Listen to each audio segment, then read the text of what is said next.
ಜೈ ಶ್ರೀರಾಮ್. ನಾನು Ajit ಬೋಪ್ನಳ್ಳಿ. Welcome to ಶುಂಠಿ ಕಷಾಯ.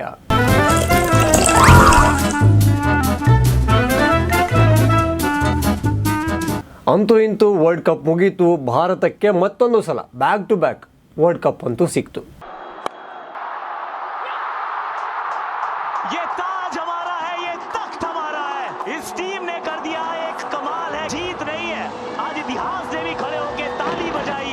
ಈ ಸೆಮಿಫೈನಲ್ಸ್ ಆಯ್ತಲ್ಲ, ಅಲ್ಲಿ ಸೌತ್ ಆಫ್ರಿಕಾ ತಂಡದ ಮೇಲೆ ನ್ಯೂಜಿಲೆಂಡ್ ಟೀಮು ಆಡಿದ್ದ ಆಟವನ್ನು ನೋಡಿ ಸಾಕಷ್ಟು ಜನ ಅಂದ್ಕೊಂಡಿದ್ರು ಭಾರತಕ್ಕೂ ಕೂಡ ಆ ಟೀಮು ದೊಡ್ಡ ಕಂಟಕ ಆಗಬಲ್ಲದೇನು ಅಂತ.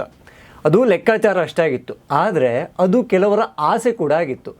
ಆಸೆ ಅಂದರೆ ಯಾವ ಲೆಕ್ಕದಲ್ಲಿ ಅಂದರೆ, ಭಾರತ ಸೋಲಬೇಕು. ಭಾರತ ಯಾಕಾಗಿ ಸೋಲಬೇಕು? ಭಾರತ ಆಡ್ತಾ ಇರೋದು ಎಲ್ಲಿ? ಗುಜರಾತಲ್ಲಿ. ಅದು ಎಲ್ಲಿ? ನರೇಂದ್ರ ಮೋದಿಯವರ ಹೆಸರಿರುವಂತಹ ಜಗತ್ತಿನ ಅತಿ ದೊಡ್ಡ ಕ್ರಿಕೆಟ್ ಸ್ಟೇಡಿಯಂನಲ್ಲಿ. ಅಲ್ಲಿ ಭಾರತ ಸೋತ್ರೆ ಯಾರನ್ನ ಪನೋತಿ ಅಂತ ಹೇಳ್ಬೋದು, ಯಾರ ಹೆಸರಲ್ಲಿ ಇದಾಯಿತು ಅದಕ್ಕಾಗಿಯೇ ಸೋತರು ಅಂತ ಯಾರನ್ನ ಕರಿಬೋದು? ನೇರವಾಗಿ ಪ್ರಧಾನಿ ನರೇಂದ್ರ ಮೋದಿಯವರನ್ನು. ಆದರೆ ಸೂರ್ಯಕುಮಾರ್ ಯಾದವ್ ಹಾಗೂ ಅವನ ಟೀಮ್ ಇತ್ತಲ್ಲ, ಅದ್ಭುತವಾದ ಆಟವನ್ನು ಆಡ್ತು. ನ್ಯೂಜಿಲೆಂಡ್ ಅವ್ರನ್ನ ಕಟ್ಟಿ ಹಾಕಿ ಭರ್ಜರಿಯಾದ ಗೆಲುವನ್ನು ಗೆದ್ಕೊಂಡು ಬಂತು. ಅಲ್ಲಿಗೆ ನಮ್ಮ ಲೆಫ್ಟಿಸ್ಟ್ಗಳಿಗೆ, ಈ ಸೆಕ್ಯುಲರ್ಗಳಿಗೆ ಸ್ವಲ್ಪ ಬೇಜಾರಾಗಿತ್ತು. ಅಯ್ಯಯ್ಯೋ ಗೆದ್ದುಬಿಟ್ರಲ್ಲ ಅಂತ. ಅದು ಬೇರೆ ಮ್ಯಾಚ್ ನೋಡೋಕ್ಕೆ ಯಾರು ಹೋಗಿದ್ರು? ಅಮಿತ್ ಶಾ ಅವರು ಹೋಗಿದ್ರು. ಅಮಿತ್ ಶಾ ಅವರು ಮೊಮ್ಮಗನ ಕರ್ಕೊಂಡು ಅಲ್ಲಿ ಇಲ್ಲಿ ಓಡಾಡಿಕೊಂಡು ಮ್ಯಾಚನ್ನು ಎಂಜಾಯ್ ಮಾಡಿಕೊಂಡು ಖುಷಿಯಿಂದ ಕುಣಿದು ಕುಪ್ಪಳಿಸಿ ಬಂದಿದ್ರು. ಅಂಥ ಮ್ಯಾಚ್ ಗೆದ್ದುಬಿಟ್ರಲ್ಲ. ಮೋದಿಯವರ ಹೆಸರಿರುವಂತಹ ಸ್ಟೇಡಿಯಮ್ಮಲ್ಲಿ ಭಾರತಕ್ಕೆ ಕಪ್ ಸಿಕ್ಬಿಡ್ತಲ್ಲ. ಅದು ಬೇರೆ ಶುರುವಲ್ಲಿ ಹಿಸ್ಟರಿಯನ್ನು ರಿಪೀಟ್ ಮಾಡೋಣ, ಹಿಸ್ಟರಿಯನ್ನು ಡಿಫೀಟ್ ಮಾಡೋಣ ಅಂತ ಹೇಳ್ಬಿಟ್ಟಿದ್ರು. ರಿಪೀಟ್ ಮಾಡೋದು ಅಂದರೆ ಯಾವ ಟೀಮ್ ಕೂಡ ಬ್ಯಾಕ್ ಟು ಬ್ಯಾಕ್ ವರ್ಲ್ಡ್ ಕಪ್ಪನ್ನು ಗೆದ್ದಿರಲಿಲ್ಲ. ರಿಪೀಟ್ ಮಾಡೋಣ ಅಂದರೆ 2024 ಬಾರ್ಬಡೋಸ್ನಲ್ಲಿ ರೋಹಿತ್ ಶರ್ಮಾ ಕ್ಯಾಪ್ಟನ್ಸಿಲಿ ಭಾರತ ಗೆದ್ದಿತ್ತಲ್ಲ, ಅದೇ ಥರದಲ್ಲಿ ಹಿಸ್ಟರಿಯನ್ನು ರಿಪೀಟ್ ಮಾಡೋಣ ಅಂತ. ಡಿಫೀಟ್ ಮಾಡೋದು ಅಂದರೆ ಏನು ಲೆಕ್ಕಾಚಾರ? ಡಿಫೀಟ್ ಅಂದರೆ ಯಾವ ಟೀಮ್ ಕೂಡ ಬ್ಯಾಕ್ ಟು ಬ್ಯಾಕು 2 ಕಪ್ಪನ್ನು ಗೆದ್ದೇ ಇರಲಿಲ್ಲ. ಹಾಗಾಗಿ ಆ ಹಿಸ್ಟರಿಯನ್ನು ಡಿಫೀಟ್ ಮಾಡೋಣ ಅಂತಲೂ ಹೇಳಲಾಗಿತ್ತು. ಅದೇ ರೀತಿಯಲ್ಲಿ ಎಲ್ಲವೂ ಕೂಡ ಭಾರತದ ಲೆಕ್ಕಾಚಾರದಂತೆ ಇಡೀ ಭಾರತ ತಂಡ ತಗೊಂಡು ಹೋಯಿತು. ಆದರೆ ಸೋಲಿಗಾಗಿ ಕಾದಿದ್ದವರಿಗೆ ಭಾರೀ ನಿರಾಸೆ ಆಗೋಯ್ತು. ಆಯಿತು, ಗೆದ್ದರು, ಪಟಾಕಿ ಎಲ್ಲ ಡಮ್ ಡಮ್ ಅಂತು. ಮ್ಯಾನ್ ಆಫ್ ದಿ ಸೀರೀಸ್ ಅಂತ ಸಂಜು ಸ್ಯಾಮ್ಸನ್ ಬಂದ, ಮ್ಯಾನ್ ಆಫ್ ದಿ ಮ್ಯಾಚ್ ಅಂತ ಬೂಮ್ರಾಗೆ ಕೊಟ್ಟರು. ಹಾಗೆ ಕಪ್ಪನ್ನು ಸೂರ್ಯಕುಮಾರ್ ಯಾದವ್ ಎತ್ಕೊಂಡ್ರು. ಅದಾದಮೇಲೆ ಅವ್ರ ಹೋಟೆಲ್ ರೂಮ್ಗಳಿಗೆ ಹೋಗ್ತಾರಲ್ಲ, ಫೋಟೋಶೂಟೆಲ್ಲ ಎಲ್ಲ ಪ್ರತಿ ವರ್ಷದ ಪ್ರಕ್ರಿಯೆಗಳಂತೆ ಆಗ್ತಾಯಿತ್ತು. ಆದರೆ ಅದಕ್ಕಿಂತ ಮುಂಚೆ ಆ ಮಧ್ಯರಾತ್ರಿಯಲ್ಲಿ ಒಂದು ಘಟನೆ ಆಯಿತು. ಆ ಘಟನೆಯಿಂದ ಈಗ ಮತ್ತೆ ನಮ್ಮ ದೇಶದ ಸೆಕ್ಯುಲರ್ಗಳು, ಹಾಗೆ ಎಡಪಂಥಿ ಜೀವಿಗಳು, ಹಾಗೆ ಜೀವಪರರು, ಹಾಗೆ ಮೋದಿ ವಿರೋಧಿಗಳು ಎಲ್ಲರೂ ಕೂಡ ಈಗ ಆ್ಯಕ್ಟಿವ್ ಆಗಿದ್ದಾರೆ. ಯಾಕೆ ಅಂತ ಕೇಳಿ, ಕಪ್ಪು ಗೆದ್ದ ಮೇಲೆ ಆ ನರೇಂದ್ರ ಮೋದಿ ಸ್ಟೇಡಿಯಂ ಮೊಟೆರಾದಲ್ಲಿ ಇದೆಯಲ್ಲ, ಆ ಸ್ಟೇಡಿಯಂನ ಪಕ್ಕದಲ್ಲಿ ಒಂದು ಚಿಕ್ಕ ಆಂಜನೇಯನ ಗುಡಿ ಇದೆ. ತುಂಬ ದೊಡ್ಡ ದೇವಸ್ಥಾನ ಅಲ್ಲ, ಚಿಕ್ಕದೊಂದು ಗುಡಿ ಅಷ್ಟೇ.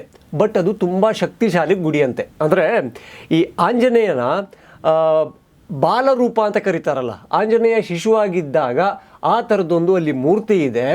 ತುಂಬ ಅಂದರೆ ನಿಷ್ಕಲ್ಮಶವಾಗಿ ಪ್ರಾರ್ಥನೆಯನ್ನು ಮಾಡಿಕೊಂಡ್ರೆ ನಮ್ಮ ಪ್ರಾರ್ಥನೆ ಈಡೇರುತ್ತೆ ಅನ್ನೋ ನಂಬಿಕೆ ಅಲ್ಲಿದೆ. ಸೊ ಅಲ್ಲಿ ಏನು ಮಾಡಿಬಿಟ್ರು, ನಮ್ಮ ಜೈಶಾ ಅವರು ICC ಅಧ್ಯಕ್ಷರು, ಹಾಗೆ ಭಾರತದ ಹೆಡ್ ಕೋಚ್ ಆಗಿರುವಂತಹ ಗೌತಮ್ ಗಂಭೀರ್ ಅವರು, ಜೊತೆಗೆ ಸೂರ್ಯಕುಮಾರ್ ಯಾದವ್ ಕ್ಯಾಪ್ಟನ್ನು, ಇವರು 3 ಜನ ಜೊತೆಗೆ ಇನ್ನೊಂದಿಷ್ಟು ಜನ ಸೇರಿ ಆ ಕಪ್ಪನ್ನು ತಗೊಂಡು ಹೋಗಿ ಗುಡಿ ಒಳಗೆ ತಗೊಂಡು ಹೋಗಿ ಇಟ್ಟರು. ಅಂದರೆ ಕಪ್ ಗೆದ್ದ ಮೇಲೆ ಮೊದಲು ದೇವರ ದರ್ಶನವನ್ನು ಮಾಡಿದರು, ದೇವರಿಗೆ ಆ ಕಪ್ಪನ್ನು ಸಮರ್ಪಣೆ ಮಾಡಿದ್ರು. ಕೇಳಬೇಕಾ, ನಮ್ಮ ದೇಶದಲ್ಲಿ ಬೊಬ್ಬೆ ಹಾಕೋಕ್ಕೆ ಇಂಥ ಚಾನ್ಸ್ ಸಿಕ್ಕಿದ್ರೆ ಬಿಡೋಕ್ಕಾಗುತ್ತಾ? ಖಂಡಿತ ಬಿಡೋಕ್ಕಾಗೋದಿಲ್ಲ ಅಲ್ಲ. ಗೆದ್ದಿರೋದೇ ಉರಿ, ಅದ್ರ ಮೇಲೆ ಇಲ್ಲಿಂದ ದೇವಸ್ಥಾನಕ್ಕೆ ಹೋಗ್ತಾರಲ್ಲ, ಆ ಉರಿ ಮೇಲೆ ನೀವು ಉಪ್ಪು ಹಾಕಿದ್ದೀರಾ ಅಥವಾ ಉಪ್ಪಿನ ಮೇಲೆ ಉಪ್ಪಿನ ಚೀಲನೇ ಹಾಕಿದ್ದೀರಾ ಅನ್ನೋ ಪ್ರಶ್ನೆ ಬರಲ್ವಾ? ಬಂದೇ ಬರುತ್ತೆ. ಸೊ ಈಗ ಭಯಂಕರ ಚರ್ಚೆಗಳಾಗ್ತಾ ಇದ್ದಾವೆ. ನೀವು ಹೆಂಗ್ರಿ ಅಲ್ಲಿ ದೇವಸ್ಥಾನಕ್ಕೆ ಹೋಗ್ಬಿಟ್ರಿ, ಅಲ್ಲಿ ಮಸೀದಿಗೆ ಯಾಕೆ ಹೋಗಿಲ್ಲ, ಚರ್ಚಿಗೆ ಯಾಕೆ ಹೋಗಿಲ್ಲ? ಭಾರತ ಜಾತ್ಯತೀತ ದೇಶ, ಇಲ್ಲಿ ಒಂದು ಧರ್ಮದ ಒಂದು ಆರಾಧನೆ ಓಲೈಕೆ ಕ್ರಿಕೆಟ್ ತಂಡದಲ್ಲಿ ಇರಬಾರ್ದು, ಅದು ಇದು ಅಲ್ಲ ಮಾತಾಡ್ತಾ ಇದ್ದಾರೆ. ಕಾಮಿಡಿ ಅಂದರೆ ಇಂಥದ್ದೇ ಎಡಬಿಡಂಗಿಗಳು ಮುಂಚೆ, ಅಂದರೆ ಭಾರತ ಕೆಲವೊಂದು ಸೀರೀಸ್ಗಳನ್ನು ಸೋತಾಗ, ಮ್ಯಾಚ್ಗಳನ್ನು ಸೋತಾಗ ಮಾತಾಡಿದ್ವು. ನಮ್ಮ ಕ್ರಿಕೆಟಲ್ಲೂ ಕೂಡ ಮೀಸಲಾತಿ ಬೇಕಾಗುತ್ತೆ. ಇಂತಿಷ್ಟು ಮೀಸಲಾತಿ ಈ ವರ್ಗಕ್ಕೆ, ಇಂತಿಷ್ಟು ಮೀಸಲಾತಿ ಈ ಪಂಥಕ್ಕೆ, ಇಂತಿಷ್ಟು ಮೀಸಲಾತಿಯಲ್ಲಿ ಇವರು, ನೀವು ರೋಹಿತ್ ಶರ್ಮಾ ಅನ್ನೋ ಬ್ರಾಹ್ಮಣಿಗೆ ಹೆಂಗೆ ಕ್ಯಾಪ್ಟನ್ಸಿ ಕೊಟ್ರಿ, ಬ್ರಾಹ್ಮಣರಲ್ಲಿ ಜಾಸ್ತಿ ಆಗಿಬಿಟ್ಟಿದ್ದಾರೆ, ಇಂಥದ್ದೆಲ್ಲ ವಾದಗಳನ್ನು ಮಾಡ್ಕೊಂಡು ಬಂದರು. ನಾವು ಕೇಳ್ಕೊಂಡು ಬಂದ್ವಿ. ಹಾಗೆ ಕಂಡಲ್ಲಿ ಜಾಗ ಸಿಕ್ಕಲೆಲ್ಲ ನಗ್ತಾ ಇದ್ವಿ. ಈಗ ಹನುಮಾನ್ ಗುಡಿಗೆ ಹೋಗಿದ್ದಕ್ಕೆ ಧಗ ಅಂತಿದ್ದಾರೆ. ಅಂದರೆ ಈಗ ಅವರ ಲೆಕ್ಕಾಚಾರದಂತೆ ಆ ಕಪ್ಪನ್ನು ತಗೊಂಡು ಮಸೀದಿಗೂ ಹೋಗಬೇಕು, ಚರ್ಚಿಗೂ ಹೋಗಬೇಕು, ಜೈನ ಬಸದಿಗೂ ಹೋಗಬೇಕು, ಎಲ್ಲ ಕಡೆ ಹೋಗಬೇಕು. ಆದರೆ ಇದೇ ಆಟಗಾರರು ಆಟಕ್ಕಿಂತ ಮುಂಚೆ ತಮ್ಮ ಇಷ್ಟ ದೇವರ ದರ್ಶನವನ್ನು ಮಾಡಿಕೊಂಡು ಬರ್ತಾರೆ, ಪೂಜೆಯನ್ನು ಮಾಡ್ತಾರೆ. ಅದು ಅವರವರ ಇಷ್ಟ. ಈಗ ಅಲ್ಲಿ ಹೋಗಿರೋ ಟಾಪ್ 3 ಯಾರಿದ್ದಾರಲ್ಲ, ಜೈಶಾ ಇದ್ದಾರೆ, ಗೌತಮ್ ಗಂಭೀರ್ ಇದ್ದಾರೆ ಹೆಡ್ ಕೋಚು, ಹಾಗೆ ಸೂರ್ಯಕುಮಾರ್ ಯಾದವ್ ಕ್ಯಾಪ್ಟನ್ ಇದ್ದಾರೆ. 3 ಜನ ಆಸ್ತಿಕರು, ಅವರಿಗೆ ನಂಬಿಕೆ ಇದೆ, ಹೋಗ್ತಾರೆ. ಒಂದು ವೇಳೆ ಅಪ್ಪಿ ಭಾರತ ಏನಾದರೂ ನ್ಯೂಜಿಲೆಂಡ್ ಮೇಲೆ ಸೋತಿದ್ದಿದ್ರೆ ಅಲ್ಲಿ ಆಟಗಾರರನ್ನ ಹೊಣೆ ಮಾಡೋಕ್ಕೆ ಆಗ್ತಿರ್ಲಿಲ್ಲ. ಅಲ್ಲಿ ಜೈಶಾ ಹೆಸರು ಬರ್ತಾಯಿತ್ತು, ಗೌತಮ್ ಗಂಭೀರ್ ಹೆಸರು ಬರ್ತಾಯಿತ್ತು, ಹಾಗೆ ಸೂರ್ಯಕುಮಾರ್ ಕ್ಯಾಪ್ಟನ್ಸಿಯಲ್ಲಿ ಸೋತ ಭಾರತ ತಂಡ ಅಂತಲೇ ಬರ್ತಾಯಿತ್ತು. ಆಗ ಬೂಮ್ರಾ ಆಗಿರ್ಬೋದು, ದುಬೆ ಆಗಿರ್ಬೋದು, ಸ್ಯಾಮ್ಸನ್ ಆಗಿರ್ಬೋದು, ಪಾಂಡ್ಯ ಆಗಿರ್ಬೋದು, ಚಕ್ರವರ್ತಿ ಆಗಿರ್ಬೋದು, ಅಕ್ಷರ್ ಪಟೇಲ್ ಆಗಿರ್ಬೋದು, ಅಭಿಷೇಕ್ ಶರ್ಮಾ ಆಗಿರ್ಬೋದು, ತಿಲಕ್ ವರ್ಮಾ ಆಗಿರ್ಬೋದು, ಯಾರ ಹೆಸರು ಕೂಡ ಅಲ್ಲಿ ಬರ್ತಾ ಇರಲಿಲ್ಲ. ಕ್ಯಾಪ್ಟನ್ ಸೂರ್ಯ ಕ್ಯಾಪ್ಟನ್ಸಿಯಲ್ಲಿ ಭಾರತ ಸೋತಿತು ಅಂತಲೇ ರೆಕಾರ್ಡಲ್ಲಿ ದಾಖಲೆ ಆಗುತ್ತೆ. ಈಗ ಕೂಡ ಕ್ಯಾಪ್ಟನ್ ಸೂರ್ಯ ಹೆಸರಲ್ಲೇ ಈಗ ರೆಕಾರ್ಡೊಂದು ಕ್ರಿಯೇಟ್ ಆಗಿದೆ. ಅವರಿಷ್ಟ ಬಿಡ್ರಿ. ಇದೇ ಆಸ್ಟ್ರೇಲಿಯಾ 50 ಓವರ್ದು ವರ್ಲ್ಡ್ ಕಪ್ಪನ್ನು ಗೆದ್ದಾಗ ಅಲ್ಲಿ ಮಿಚೆಲ್ ಮಾರ್ಷ್ ಇದ್ನಲ್ಲ, ಅವನು ವರ್ಲ್ಡ್ ಕಪ್ ಮೇಲೆ ಶೂ ಹಾಕಿರುವಂತಹ ಕಾಲನ್ನು ಹೀಗೆ ಇಟ್ಟಿದ್ದ.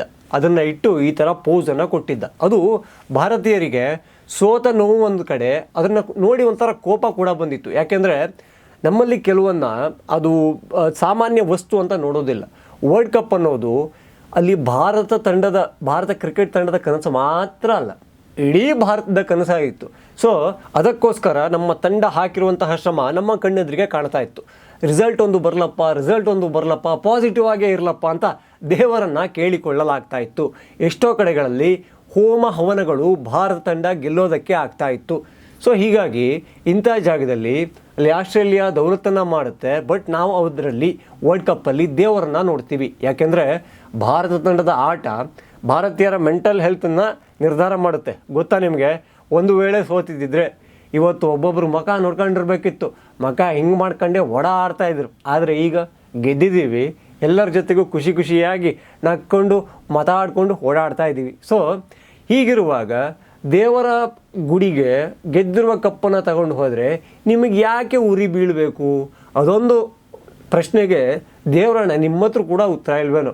ನಿಮ್ಮ ಹತ್ರ ಇರೋದು ಕೆಲವೊಂದು ರೆಡಿಮೇಡ್ ಉತ್ತರಗಳಿರ್ತವೆ. ಭಾರತ ಜಾತ್ಯತೀತ ದೇಶ, ಅಲ್ಲಿ ದೇವಸ್ಥಾನಕ್ಕೆ ಹೋಗ್ಬಿಟ್ರೆ ಬೇರೆ ಧರ್ಮದವರಿಗೆ ಪಂಥದವರಿಗೆ ಬೇಜಾರಾಗ್ಬಿಡುತ್ತೆ. ಅಲ್ಲಿ ಸಿರಾಜ್ ಇರಲಿಲ್ವಾ ಮುಸ್ಲಿಂ ಕಮ್ಯುನಿಟಿಯಿಂದ? ಸ್ಯಾಮ್ಸನ್ ಇರಲಿಲ್ವಾ ಕ್ರೈಸ್ತ ಕಮ್ಯುನಿಟಿಯಿಂದ? ಈ ಥರ ಪ್ರಶ್ನೆಗಳನ್ನು, ವಿತಂಡವಾದಗಳನ್ನು ನೀವು ಇಟ್ಕೋತೀರಿ. ಅವರಿಗೆ ಸಮಸ್ಯೆ ಇಲ್ಲ. ನಿಮಗೇನು ಸಮಸ್ಯೆ? ಗೆದ್ದಿದ್ದು ಯಾರು? ಭಾರತ. ಗೆಲ್ಲಿಸಿಕೊಟ್ಟಿದ್ದು ಯಾರು? ಕೋಚ್ ಹಾಗೂ ಕ್ಯಾಪ್ಟನ್. ಸೋತಿದ್ರು ಅವರೇ, ಸೋತಾಗಲೂ ಅವರ ಹೆಸರು ಬರುತ್ತೆ ಅಂದರೆ ಗೆದ್ದಾಗ ಅವ್ರ ಹೆಸರೇ ಬರಬೇಕಲ್ವಾ? ಹಾಗಾಗಿ ರಾತ್ರಿ ಕಪ್ಪನ್ನು ತಗೊಂಡ್ರು, ಹನುಮನ ಎದುರುಗಡೆ ಇಟ್ಟು ಕೈ ಮುಗಿದು ನಮ್ಮ ಪ್ರಾರ್ಥನೆಯನ್ನು ಈಡೇರಿಸಿದ್ದಕ್ಕೆ ಧನ್ಯವಾದಗಳು ಬಾಸ್ ಅಂತ ಹನುಮಂತನಿಗೆ ಜೈಕಾರ ಹಾಕಿ ಬಂದರು. ಇದರಲ್ಲೂ ಹುಡುಕ್ತೀರಿ ಅಂದರೆ ಒಂದು ಕೆಲಸ ಮಾಡಿ, ಇನ್ನೊಂದು 2 ವರ್ಷ ಬಿಟ್ಟು ಮತ್ತೊಂದು ವರ್ಲ್ಡ್ ಕಪ್ ಬರುತ್ತೆ. ಆಗ ಕೂಡ ಭಾರತ ರೇಸಲ್ಲಿ ಇರುತ್ತೆ. ಆಗ ಭಾರತದ ಸೋಲಿಗೆ ನೀವು ದೇವಸ್ಥಾನಕ್ಕಾದರೂ ಹೋಗಿ, ಮಸೀದಿಗಾದರೂ ಹೋಗಿ, ಅಥವಾ ಚರ್ಚಿಗಾದರೂ ಹೋಗಿ, ಅಥವಾ ಬ್ಲ್ಯಾಕ್ ಮ್ಯಾಜಿಕ್ ಬೇಕಾದ್ರೂ ಮಾಡಿ ಮೋದಿಯಿಂದನೇ ಸೋತಿದ್ದು, ಮೋದಿ ಪ್ರಧಾನಿ ಅವಧಿಯಲ್ಲೇ ಸೋತಿದ್ದು ಅಂತ ಆಗಬೇಕಾದ್ರೆ ಈ ಅಪಪ್ರಚಾರ ಮಾಡೋಕ್ಕೆ ರೆಡಿ ಆಗ್ಬೋದು. ಬಟ್ ಇನ್ನೂ 2 ವರ್ಷ ಟೈಮ್ ಇದೆ. ಸೊ 2 ವರ್ಷ ವೆಯ್ಟ್ ಮಾಡ್ತಿರಲ್ಲ. ಇನ್ನೂ ಯಾರೆಲ್ಲ ಇನ್ಸೈಡ್ ಟ್ರಸ್ಟ್ ಚಾನಲನ್ನು ಸಬ್ಸ್ಕ್ರೈಬ್ ಆಗಿಲ್ವೋ ಈ ಕೂಡಲೇ ಆಗಿ, ಹಾಗೆ ಎಲ್ಲ ವಿಡಿಯೋಗಳಿಗಾಗಿ ಬೆಲ್ ಐಕಾನನ್ನು ಒತ್ತಿ. ಜೈ ಶ್ರೀರಾಮ್.